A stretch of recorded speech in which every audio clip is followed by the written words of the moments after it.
Before we get into this tutorial, I do want to just say you will need to have WinRAR downloaded in order to extract the file of Photoshop. So I've provided a link down below with WinRAR. I've also provided the link of where we will download the zip file. As you can see, I've already downloaded it if I just refresh. All you will need to do is press download. It will take a few minutes, and then once it's downloaded, you will unzip the file, and then you'll have this file here.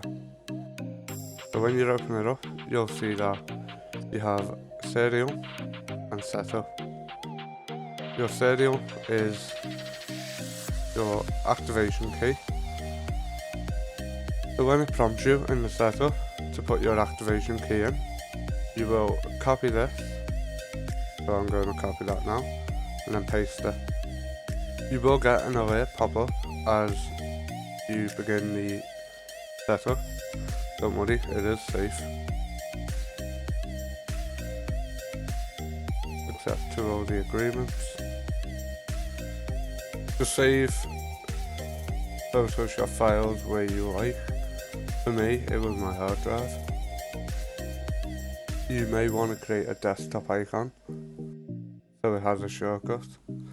And here you'll see the prompt that I was telling you about earlier. It asks for a license key. So all you need to do, get this activation code from the serial file and then paste it, Ctrl V, into the license key. And as you can see now, we've started to install Photoshop.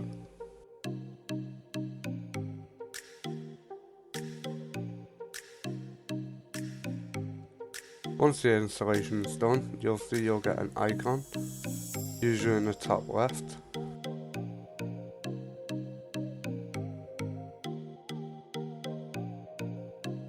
And as you can see from me loading it up, it is the full version of Photoshop.